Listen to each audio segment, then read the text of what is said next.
اور دمشق میں جو بیٹھا وہ بھی بنی امیہ میں سے. لہٰذا اس نے اس کو اتنا مضبوط کیا کہ اس نے باقی جتنے بھی تھے ملک ان تمام کے عہدیداروں کو معزول کر کے بلا اشتراک غیر اس کو حاکم بنا دیا پورے کے پورے شام. اور اس کو کہہ دیا کہ تم نے ریونیو میں سے کوئی ایک ٹیکس کا ایک درہم اور ایک دینار بھی مرکز کو نہیں دینا. شام کو مضبوط کرو. اب شام ہے بنی امیہ کے پاس. باپ نے کہا تھا کہ فتح مکہ پہ مصطفیٰ نے کہا تھا کہ جاؤ میں نے تمہیں آزاد کیا. باپ نے کہا تھا کہ یہ کینہ یہ بغض نسلوں میں بھول لینا دینا. اگر تمہارے پاس کبھی اقتدار آئے یا طاقت تمہارے ہاتھ میں آئے یا تم اتنے مضبوط ہو جاؤ کہ بدلہ لینے کی طاقت لے سکو تو پھر ایک کام ضرور کرنا ہے. بنی ہاشم میں سے خاندان محمد میں سے کسی ایک فرد کو قید کر کے دربار میں کھڑے کر کے یہ جملہ دوبارہ دہرانا جاؤ ہم نے بھی تمہیں آزاد کیا. جب تم یہ جملہ کہہ دو گے تو سمجھ لینا کہ بنی امیہ کی دشمنی ٹھنڈی ہو گئی. کیونکہ یہ دشمنیاں نسلوں میں چلاتے تھے. عربوں کی تہذیب تھی. اب یہاں شام میں یہ حاکم بن گیا. ادھر سے امیر المومنین کی حکومت آ گئی. امیر المومنین اس کی سازش کو سمجھ چکے تھے. علی نے کیپٹل تبدیل کیا. علی کوفہ آ گئے. علی کوفہ بیٹھ کے شام کا مقابلہ کرتے رہے. کبھی صفین میں, کبھی جمل میں, کبھی نہروان میں, حتیٰ کہ امیر المومنین مسجد کوفہ میں شہید. امام حسن کا دور آیا. اس نے بڑی کوشش کی یہ علی کو شام تک لے آئے. علی نہ آ سکے. اس نے بڑی کوشش کی امام حسن کو شام تک لے گئے. امام حسن آ سکے. ادھر معاویہ مر گیا. معاویہ کے مرنے کے بعد یزید ابن معاویہ تخت پہ بیٹھا. اس کا دادے نے بڑی دیر کی تھی, باپ نے بڑی دیر کی تھی. میں دیر نہیں کروں گا, سب سے پہلے بدلہ لوں گا بنی ہاشم سے. اتنے سال ہو گئے حکومت کرتے ہوئے, ابھی تک بنی ہاشم سے بدلہ لیا. اس نے کہا مانگو حسین سے بیعت. حسین سے بیعت کا مطالبہ کیا. حسین نے مدینہ چھوڑا. حسین مکہ آئے. حسین مکہ سے کربلا آئے. حسین کربلا میں سو گئے. اس نے اپنے کمانڈر کو لکھ کے بھیجا تھا قتل حسین کے بعد حسین کا کوئی ایک بیٹا گرفتار کر کے شام لے کے آنا ہے. فضائل پڑھنے لگا اور فاتح شام پڑھنے لگا. ایک بیٹا, ورنہ ذہن میں سوچو نا کہ جنہوں نے 6 مہینے کا اصغر نہیں چھوڑا انہوں نے سید الساجدین کو زندہ کیوں رکھا جبکہ وہ جانتے تھے بھی اگلا امام یہ ہے. انہوں نے کہا سجاد کو لے کے آنا, حسین کا ایک بیٹا لے کے آنا. جو سید الساجدین کے ہاتھوں میں زنجیریں, پاؤں میں بیڑیاں. یہ کاروائیں توحید کربلا سے نکلا. ادھر شام میں اعلان ہو گیا کہ آج بنی ہاشم کا قافلہ آ رہا ہے. آج اولاد رسول کا قافلہ آ رہا ہے. اولاد محمد کو اکٹھا کر کے لے کے آیا جا رہا ہے. وہ تخت میں بیٹھا, اس نے منادی کروا دی ساری دنیا میں اعلان کرواؤ جس نے شام پہنچنا ہے شام پہنچے, تاکہ بنی امیہ آج اتنے سالوں کے بعد اپنی شکست کا بدلہ لینے لگے ہیں. آج عربوں کو پتا چل جائے کہ بنی امیہ بدلہ کیسے لیتے ہیں. اس نے شہر شہر منادی کروائی. اس نے ملک ملک منادی کروائی. اس نے گورنر بلا لیے. اس نے روکسا بلا لیے. اس نے عمرہ بلا لیے. اس نے خطبہ بلا لیے. اس نے شعرا بلا لیے. اس نے ہر طبقہ فکر کا بندہ شام میں اکٹھا کیا. شام میں رش ہو گیا. شام شہر بھر گیا. ادھر سادات کا قافلہ پہنچتا پہنچتا شام شہر میں داخل ہو گیا. اسے گلیاں سجاؤ, بازار سجاؤ, شادیاں بجاؤ, کیونکہ آج بنی امیہ کی فتح ہے. آج بنی امیہ وہ فتح مکہ کے بعد وہی بدلہ لینے کے لیے آج تک میں بیٹھیں گے. جس نے پورا دربار کھچا کھچ بھرا ہوا تھا. دربار میں ایک سوئی کی جگہ بھی خالی نہیں تھی. جو ہی پتا چلا کہ سادات کا قافلہ دربار کے باہر پہنچ گیا ہے, یہ تخت پہ بیٹھا. اس نے اپنے دادے والا امامہ اپنے سر پہ رکھا, اپنے باپ والی دستار کانٹے پہ لی. اس نے اپنے گلے میں سونے کی ہار ڈالے. اس نے اپنے اونچے تخت کو سونے کے ساتھ سجایا. آج سامنے کیا جائے گا حسین کا بیٹا, اور میں اسے کہوں گا جا میں نے تجھے آزاد کیا, جا میں نے تجھے آزاد کیا. دربار کھچا کھچ بھرا ہوا تھا. سجاد زنجیروں کی چھنکار کے ساتھ دربار میں داخل ہوئے. سجاد کا دربار میں داخل ہو رہا تھا. یہ تخت کے اوپر اٹھ کے کھڑا ہوا. سجاد اس کے بالکل تخت کے سامنے ہے. اس کے دل کے اندر سے اس کی حسرت جملہ بن کے نکلتی ہوئی اس کی زبان کی نوک پہ آئی. ابھی یہ کہنے لگا تھا کہ جا میں نے تجھے آزاد کیا. سجاد کی کمر کے پیچھے سے ایک مزدور کا ہاتھ آیا. اس نے سجاد کو ہٹایا. سجاد کو ہٹا کے اس بی بی کی آواز آئی, یبنا تم کا, اور ہمارے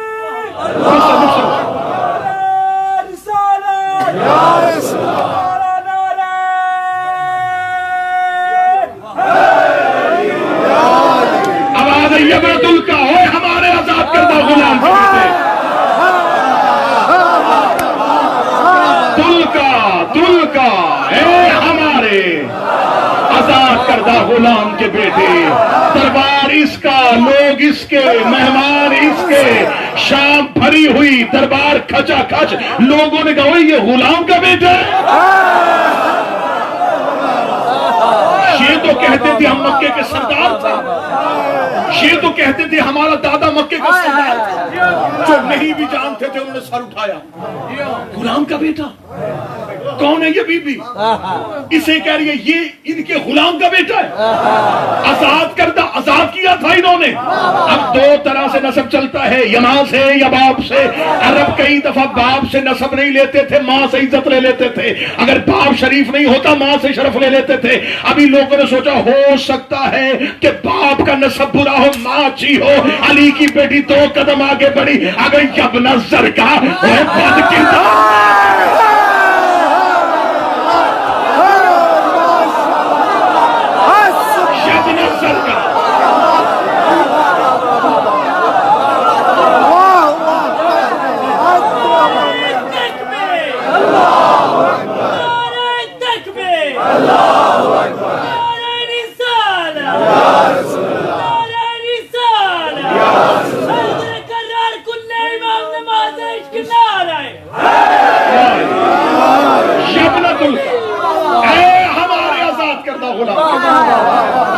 نظر کا۔ اب میری مجبوری ہے میں اس لفظ کو کھولوں گا۔ بی بی کہتی ہے جھنڈے والی عورت کے بیٹے،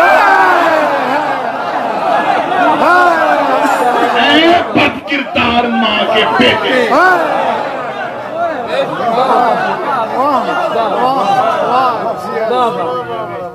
فاتح شام یوں تخت پہ کانپ رہا تھا، لوگوں کی زبانیں بند ہوئی کہ یہ خود جواب دینا، یہ کیوں نہیں بول رہا، وہ کہتن کہہ رہی ہے اور یہ بات کیوں نہیں کاٹ رہا۔ دربار میں سناٹا تھا، جواب کیسے دے، بولے تو کیسے بولے، آگے علی کا لہجہ تھا، لہجہ علی یوں دیوار بن کے کھڑا، دربار میں ہو کا عالم ہوا۔ میں بالکل تاریخ پڑھ رہا ہوں، یوں لرزہ برادر ہوا، تخت پہ بیٹھ کے لرزہ۔ اس نے اپنے کرائے کے خطیبوں کو دیکھا، وہ جو کرائے پہ خطیب رکھے تھے، جو خوش آمدی مولوی ہوتے ہیں، جو ہر دور میں درباروں میں جی حضوری کرتے ہیں، وہ ایک خوش آمدی اٹھا ملا، وہ اس نے اپنے عقل سے کام لیا، اس نے دیکھا کہ یہاں نفسیاتی حملہ کر، اٹھا، اس نے کہا سنو شام والو، اے اہل شام، یہ بی بی کہہ رہی ہے کہ یہ آزاد کردہ غلام کا بیٹا ہے، یہ اس وجہ سے کہہ رہی ہے کیونکہ یہ بنی ہاشم سے ہے اور یہ خاندان رسالت سے ہے، لیکن اس بی بی سے یہ کیوں نہیں کوئی پوچھتا؟ جب اللہ نے ان کے گھر میں نبوت اتاری تو ان کے آباء و اجداد نے اسے تسلیم کیا، آج جب اللہ نے خلافت انہیں دے دی ہے تو یہ تسلیم کیوں نہیں کر رہے؟ کل اللہ نے جب نبوت تمہارے گھر میں اتاری تھی تو بنی امیہ نے تسلیم کیا، سردار ہونے کے باوجود تیرے نانا کو نبی مانا، آج اللہ نے اگر اسے خلافت دے دی ہے تو تم اس کے اختیار کو کیوں نہیں مانتے؟ اس لیے قتل کیا ہے رسول کا بیٹا کہ یہ خلیفہ کے اختیار کو نہیں مانتا تھا۔ یہ ایسا نفسیاتی حملہ تھا جو اس وقت لوگوں کے بدلتے ہوئے ذہنوں کو دوبارہ اپنی جگہ پہ لیا۔ اب اس نے کہا اس نے اختیار کو نہیں مانا۔ شہزادی بولی یزید یہ تیرا کرائے کا خطیب کچھ کہہ رہا ہے، آواز نہیں آ رہی، یہ دربار میں روشن دانوں سے ہوا آ رہی ہے، یہ ہوا روک۔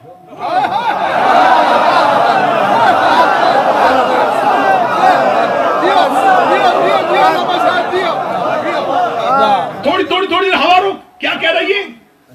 یہ ہوا کا شور روک۔ دربار خاموش۔ پھر کہ یزید تیرے دربار میں اونٹ ہیں، اونٹوں کی گردنوں میں گھنٹیاں ہیں، اتنا شور ہے گھنٹیوں کا، تھوڑی دیر اونٹوں سے کیا گردنیں روکیں۔ اس نے کیا کہا تھا؟ اختیار کو نہیں مانتا۔ تیرے دربار میں گھوڑے کھڑے ہیں، گھوڑے سم اٹھا اٹھا کے زمین پہ مار رہے ہیں، تھوڑی دیر کے لیے گھوڑوں کے سم روک۔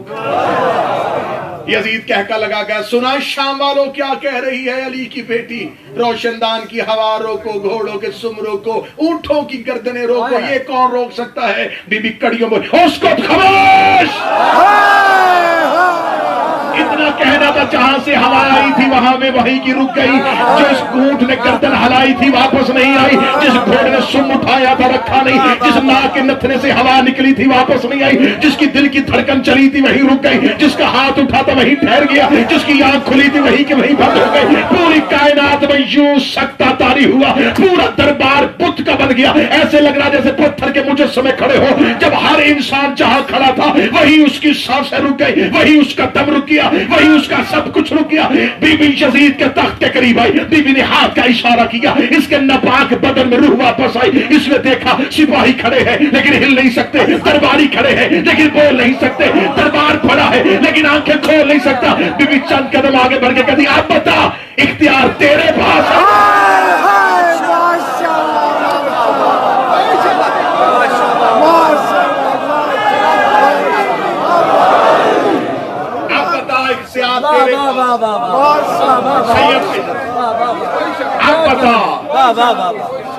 اختیار تیرے پاس ہے، کیا کہنے، یا ہمارے پاس؟ ہم نے تیرے اختیار کو نہیں مانا۔ جو ہی دربار میں زندگی واپس لوٹی تو انہیں پتا چل گیا کہ یہ ہے با اختیار۔ دربار سے ایک ہی آواز ہے، کون ہے تو؟ تعارف کروا، کون ہے تو؟ اب بولی بی بی، بول کے بتا دی، ہم بتاتے ہیں کہ ہم کون ہیں، ہم خاندان وحی ہیں۔ خطبہ شروع کر لیا میں نے علی کی بیٹی، ہم خاندان وحی ہیں، کیا کہنے، ہم اسرار الہیہ، سبحان اللہ، ہم وہ قلم ہے جس سے خدا لکھتا ہے،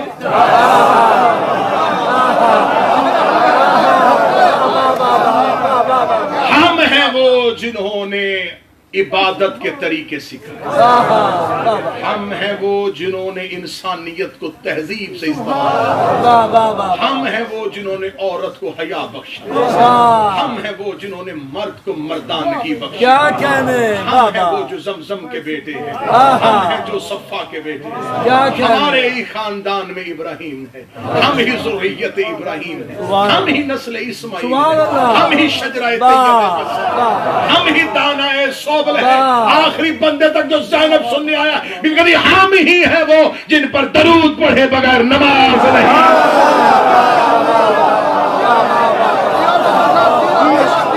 میں اس کی بیٹی ہوں جس کی ولایت اور امامت کو غدیر پہ مصطفیٰ نے واجب کیا۔ میں حیدر کرار کی بیٹی ہوں، میں یسوع الدین کی بیٹی ہوں، میں قائد غر المعجلین کی بیٹی ہوں، میں فاتح درائم کی بیٹی ہوں، میں نقطہ بائے بسم اللہ کی بیٹی ہوں، میں فاتح بدر کی بیٹی ہوں، میں فاتح خندق کی بیٹی ہوں۔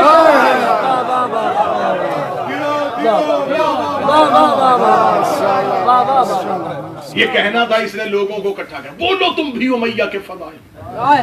یہ بولنے لگے، شہزادی دو قدم آگے بڑھ کے بی بی کا پہلا جملہ سننا۔ بی بی کہتی، اے عرب کے گندے جوہڑوں سے پانی پینے والوں، جو زینب سننے کے لیے آئے ہو،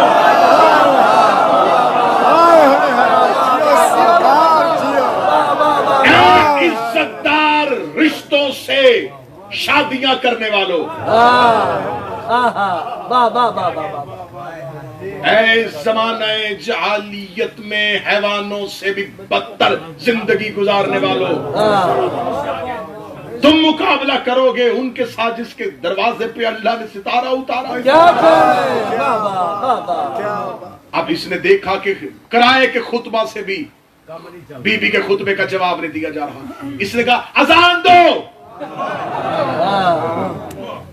مؤذن اکٹھے ہوئے، 5 مؤذنوں نے اکٹھے ہو کہا اللہ اکبر۔ بی بی نے مسکرا کہا بے شک ہم نے وعدہ سچا کیا۔ مؤذن کی آواز ہے یا اشہد ان لا الہ الا اللہ۔ بی بی سر جھکا کے کہتی پہلی گواہی دینے والے ہم ہیں۔ جو ہی مؤذن نے کہا اشہد ان محمد رسول اللہ، بی بی کہتی اگر اللہ نے خلافت تجھے دیا جرت کر اذان میں سے میرے نانے کا نام نکال کے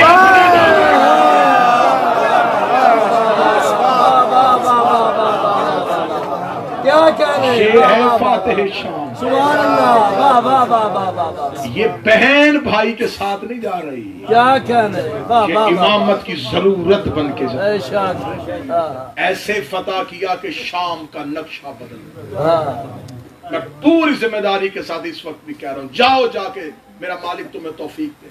کربلا جاؤ, 2 گنبد ہیں, علم ہے, تاج نہیں.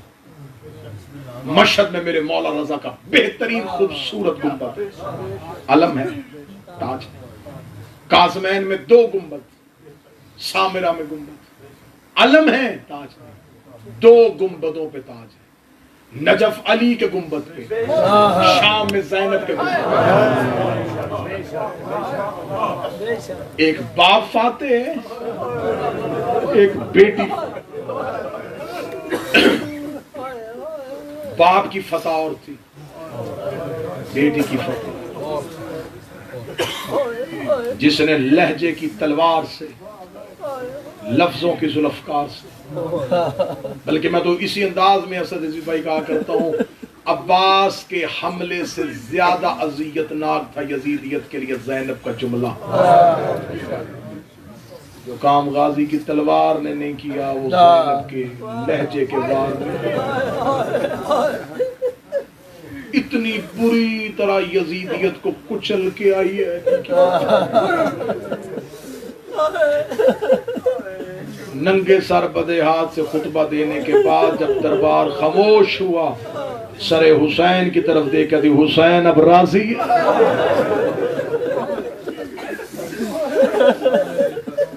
حسین بہن کا وعدہ سچ ہوا. یہ مدینے سے چلی تو بطول تھی, یہ مکے پہنچی تو جانشین رسول بنی. یہ کربلا میں 8 دن حسن بنی رہی, یہ شام غریباں کی ایک رات عباس بنی. پھر یہ کربلا سے کوفہ اور کوفہ سے شام تک علی بنی رہی. 72 بازار, 144 گلیاں, 288 موڑ, 9 بار شرابی کے دربار میں پیش, 1 سال بغیر چھت والا زندان, رہا ہو کے پھر مدینے, مدینے سے قید ہو کے پھر شام. 6666 میل ننگے پاؤں ننگے سر سفر کر کے 15 رجب کو شام کی پہاڑی پہ آ کے رو کے کہتی, حسین زینب تھک گئی.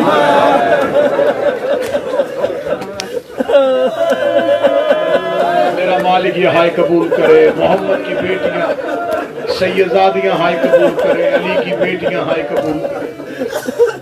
اے سادات و غیر سادات, مجھے دونوں دن درد پڑنے ہیں حسین کی بیٹی کے, کیونکہ 10 دن بھی ہوں اور بندہ صرف سکینہ کے مصائب پڑھے. 1 سطر پڑھوں گا جس نے رات بستر پہ رونا, یہ 4 سال کی ام المصائب ہے. یہ 4 سال کی عمر میں مصیبتوں کا مرکز.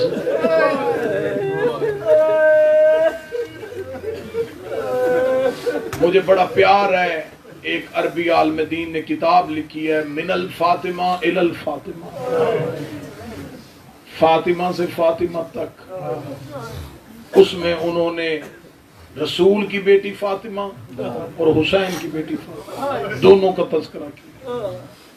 میرے مولا حسین کو ماں کے نام سے بڑا پیار تھا. مولا حسین نے اپنی ہر بیٹی کا نام فاطمہ رکھا, ہر بیٹی کا نام. مولا کہتے تھے اللہ مجھے 1000 بھی بیٹی دے, میں نام فاطمہ. میرے بادشاہ حسین نے اپنے ماننے والوں سے کہا ہے اپنی ایک بیٹی میں سے ایک بیٹی کا نام فاطمہ ضرور رکھنا, جسے فاطمہ رکھنا پھر اسے چھڑکنا نہ.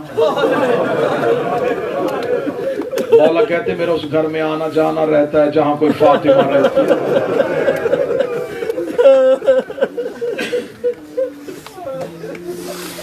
ہمارے مذہب میں ہے کہ بیٹا پیدا ہو 7 دن تک صرف محمد کا ہو, بیٹی پیدا ہو 7 دن تک صرف فاطمہ کا ہو. انہوں نے لکھا من الفاطمہ الی الفاطمہ، فاطمہ سے فاطمہ تک. انہوں نے دونوں بیویوں کے حالات زندگی لکھے. میں مقدمے میں سے 4 سطریں پڑھنے لگا ہوں، اگر برداشت کرو. انہوں نے کہا رسول کی بیٹی کا نام بھی فاطمہ، حسین کی بیٹی کا نام بھی فاطمہ. انہوں نے کہا مقدر دونوں کا ایک جیسا تھا. وہ بھی باپ کے بعد چپ نہیں ہوئی. اب میں جملے پڑھتا جاؤں گا. آج صاحب رونے کی تیاری کرنا، پھر علی شاہ صرف جملے سننے اور رونے کی تیاری کرنا. وہ بھی باپ کے بعد چپ نہیں ہوئی، یہ بھی باپ کے بعد چپ نہیں ہوئی. کر لیا ماتم تو اگلا جملہ پڑھوں. وہ کہتے ہیں اس سے بھی باپ کے بعد کوئی رونے نہیں دیتا تھا، اسے بھی باپ کے بعد کوئی رونے نہیں دیتا تھا. انہوں نے کہا وہ بھی دربار میں کھڑی رہی، یہ بھی دربار میں کھڑی رہی. 4تھی سطر پہ اس سید زادے نے مصیبت کا پہاڑ لکھ دیا ہے. اللہ جانے یہاں بیٹھ کے شاہ نجف میں تم سنو گے کیسے. انہوں نے کہا دونوں کا مقدر میں ایک جگہ پہ آ کے فرق آ گیا. وہ 18 سال کی عمر میں ضعیفہ ہوئی تھی، یہ 4 سال کی عمر میں. وہ 18 سال کی عمر میں کمر جھکا کے چلتی تھی، یہ 4 سال کی عمر میں کمر جھکا کے چلتی تھی. جو بندہ رو پڑا ہے اگلا جملہ اس کے مقدر کا ہے. ان کا دونوں کا ایک فرق اس لیے آیا، وہ جو 18 سال کی عمر میں ضعیفہ ہوئی تھی اسے ایک تازیانہ لگا تھا اور وہ دائیں ہاتھ سے تسبیح نہ پڑھ سکی تھی.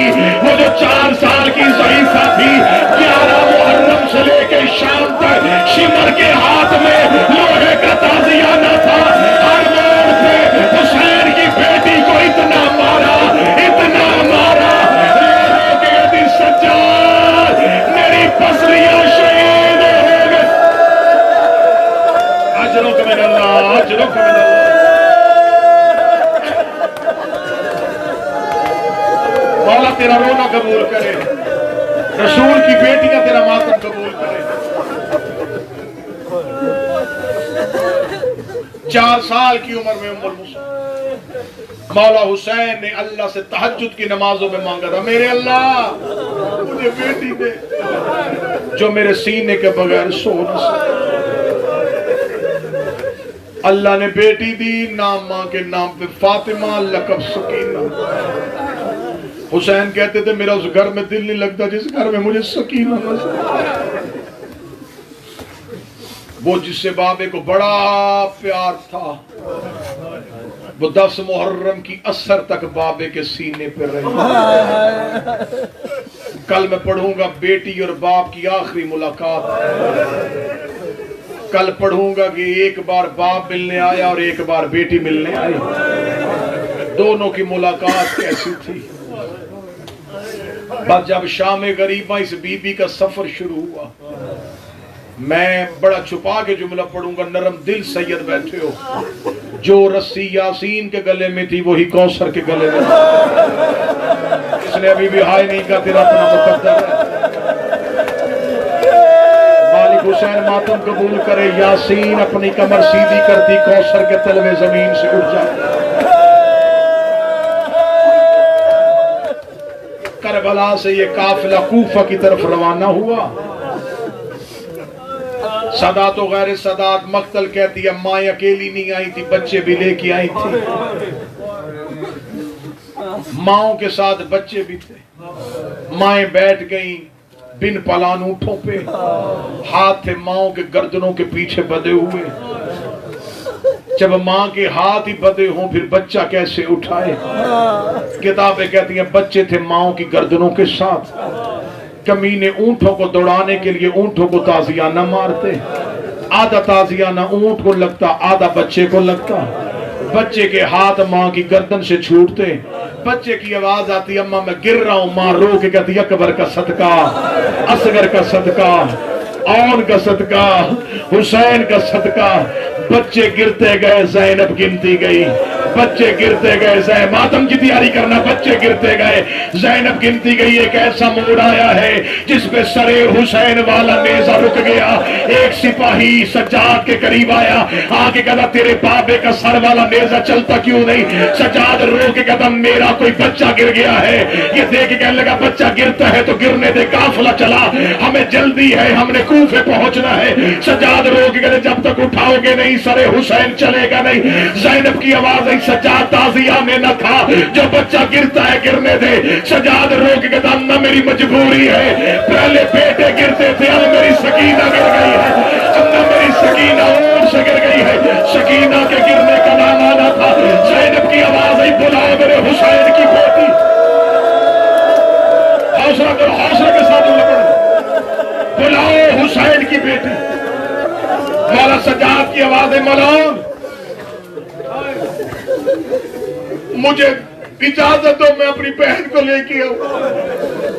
جو سید بیٹھے مجھے معاف کر دینا، لینے وہ گیا شام غریبہ جس کے تماچے سے ڈری تھی۔ شمر ملعون گھوڑے میں بیٹھا، اس نے گھوڑے کو واپس کیا، جب پیچھے مڑ کے دیکھا ایک ٹیلے کے قریب سہمی ہوئی بیٹھی تھی۔ قریب آیا، گھوڑے کو چکر پہ لگایا، لگا کے کہتا بچی یہاں گر کیوں گئی ہے؟ رو کے کہتی میں مدینے والے محمد کی بیٹی ہوں، میں تمہیں اپنے باپ کے لہو کی ضمانت دیتی ہوں، تم قافلہ لے کے کوفے چلے جاؤ، میں وعدہ کرتی ہوں میں سچے باپ کی بیٹی ہوں، میں پیچھے کوفے آ جاؤں گی۔ یہ دیکھنا تو کرے گی کیا؟ رو کے لگی ابھی کربلا تھوڑا دور ہے، میں یہاں سے واپس کربلا جانا ہے، جا کے تو کرے گا کیا؟ رو کے کہتی میں بابا بغیر کفن کے چھوڑ آئی ہوں، میں بابا بغیر کفن کے چھوڑ آئی ہوں۔ میرے بابے سے سنا تھا، میرے دادے کا ایک صحابی تھا، نام اس کا ابو ذر تھا، رمضہ کے صحرا میں ابو ذر کا دم نکل گیا تھا، ابو ذر کی بیٹی راستے میں کھڑی ہو گئی تھی، اس نے قافلے سے کفن مانگ کے اپنے باپ کو کفن دیا تھا۔ میں اسی راستے میں بیٹھ جاؤں گی، جب کوئی قافلہ گزرے گا میں کہوں گی میں سید زادی ہوں، مجھے خمس میں چادر دو، وہ مجھے چادر دیں گے، میں اپنے بابے کو کفن دے کے جہاں کہو گے وہاں آ جاؤں گی۔ اب میرے سر پہ قرآن رکھ۔ اس ملعون نے کام کیا گیا، اس نے تازیانہ لہرایا، لہرا کے کہنے لگا میرے گھوڑے کے آگے دوڑ، میرے گھوڑے کے آگے دوڑ۔ سکینہ کبھی کہتے، سکینہ کبھی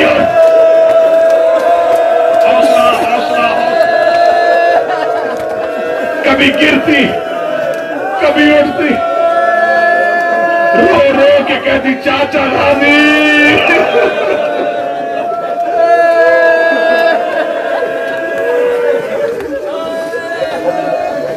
آج پھر سننا، کل شہادت پڑھوں گا۔ آ گئی دربار میں، کرتا جلا ہوا، سر ریت، کانوں میں لہو، چہرے پہ نیلے نشان۔ جب دربار میں آئی ہے نا، یہ ملعون تخت پہ بیٹھا، کہنے لگا وہ بچی کون ہے جو شہادت کے وقت حسین کے پاس تھی؟ ایک سپاہی نے اشارہ کیا، وہ جو سب سے آخر میں چھوٹی بچی کھڑی نا جس کا کرتا جلا ہوا ہے، یہ حسین کی بیٹی ہے۔ کہنے لگا اس بچی کو میرے قریب بلاؤ۔ یہ روایت دار وہ بندہ گھر تک ماتم کرے گا جس کے گھر میں بیٹی ہے۔ کہنے لگا اس بچی کو بلاؤ۔ شہزادی 17 سیڑھیاں اونچا تخت، بی بی تخت کے نیچے آگے کھڑی ہو گئی۔ یہ ملعون نے کہا بچی تیرا نام کیا ہے؟ بی بی کی آواز نہیں ہے۔ یہ پھر بولا بچی تیرا نام کیا ہے؟ بی بی کی آواز نہیں۔ یہ تیسری مرتبہ بولا بچی تیرا نام کیا ہے؟ جب بی بی نہیں بولی، یہ دیکھ رہا اس بچی کو کس پہ مان ہے؟ میں بلاتا ہوں یہ بولتی کیوں نہیں ہے؟ اس نے سپاہی کو اشارہ کیا، سجاد رو کہتا قریب نہ جانا۔ یہ دیکھتا ہمارا حاکم بلاتا تیری بہن بول کیوں نہیں رہی؟ سجاد رو کہتا کمینے میری سکینہ بول رہی ہے، اس کے گلے کی رسی اتنی تنگ ہے۔